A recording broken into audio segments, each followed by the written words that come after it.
Hello, this is the luckiest maths teacher in the world. Thank you so much for tuning into this video in which we will look at calculating the gradient. So the gradient is the rate of change, and for our purposes it is the amount by which y increases or decreases whenever x increases by 1.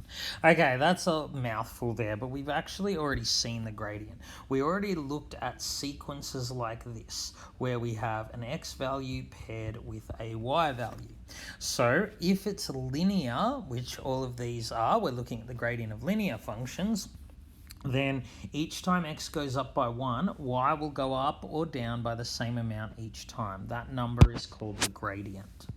So here we have x going up by 3, y has gone up by 9. Here, when x goes up by 4, y goes up by 12. And here x goes up by 7, y goes up by 21. So the gradient is the change in y over the change in x. It's always change in y on top, change in x on the bottom.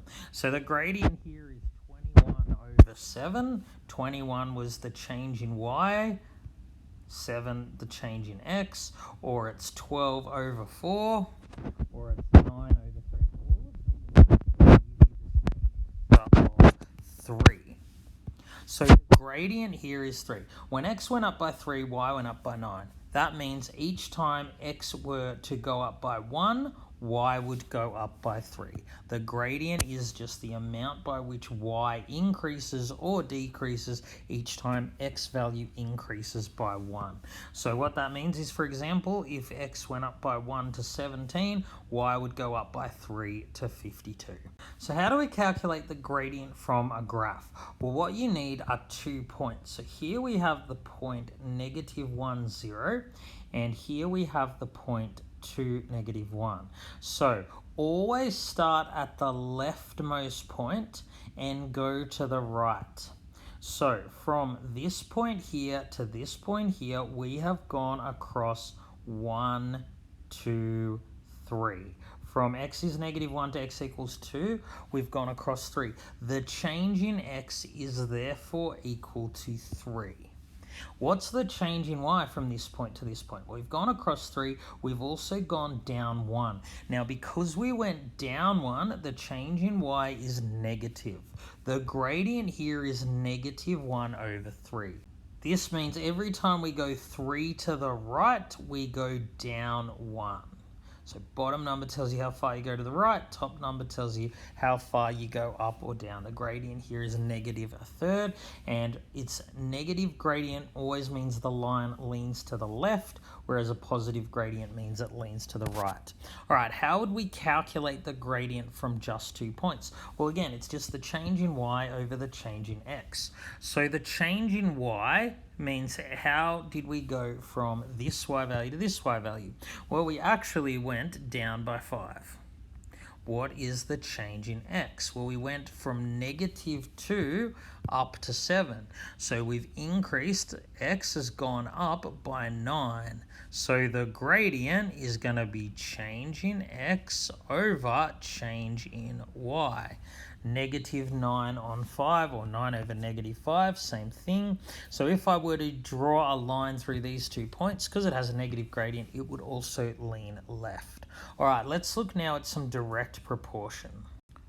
So two quantities, y and x, are said to be in direct proportion if y equals mx. Y equals something times x. Again, m here is the gradient, or the rate of change. So to illustrate this, let's say a tank is filling at a rate of 30 litres per minute.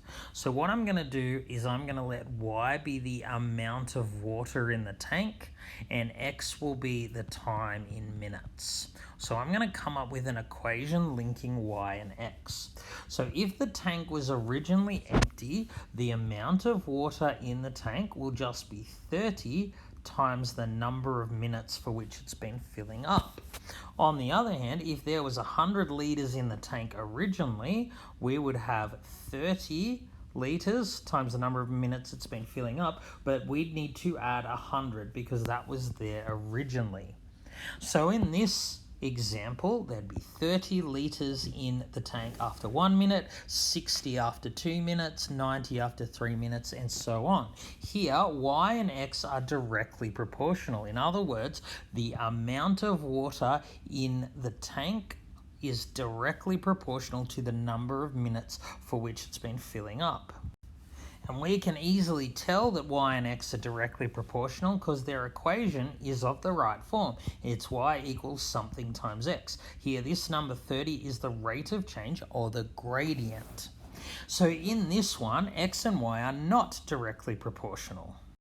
Now we can easily tell that from the equation. It's not of the right form. We do have y equals mx, but there is something else added.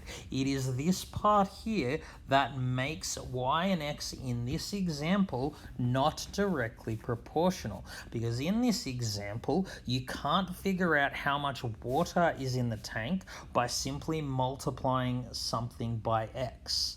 You have to also add 100.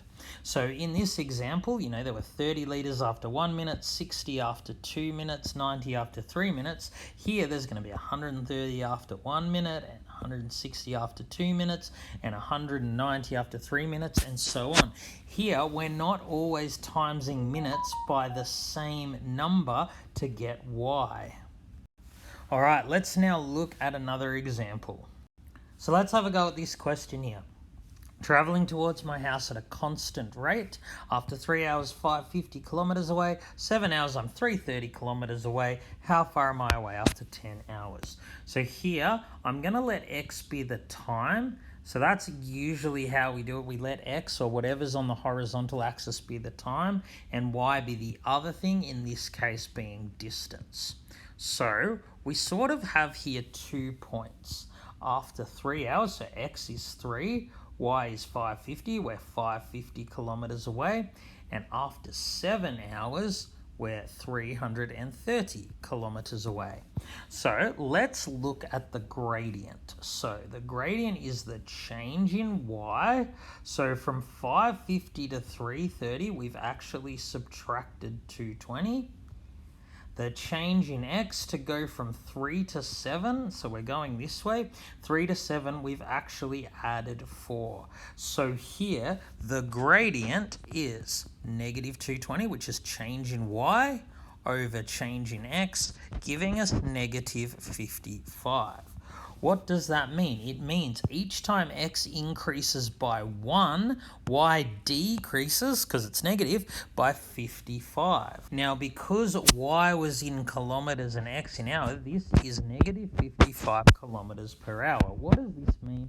It means I am getting closer to my house by 55 kilometres an hour. Each hour, I reduce the amount of distance from my house by 55 kilometres.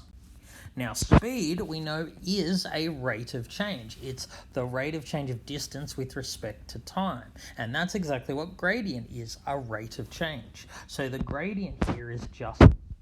So I'm travelling at 55 kilometres an hour. So if I'm 330 kilometres away after 7 hours, after 10 hours, I'm going to be 330 minus 3 times 55. I'm going to decrease the distance from home by 3 by 55, which is 165, and that leaves me with 165 kilometres. That's how far away I will be after 10 hours.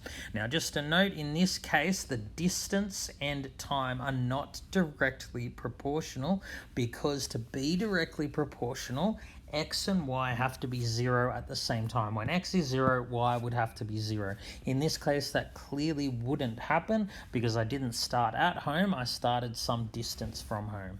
Alright, thank you so much for tuning into this video. This has been the luckiest maths teacher in the world. Have a great day.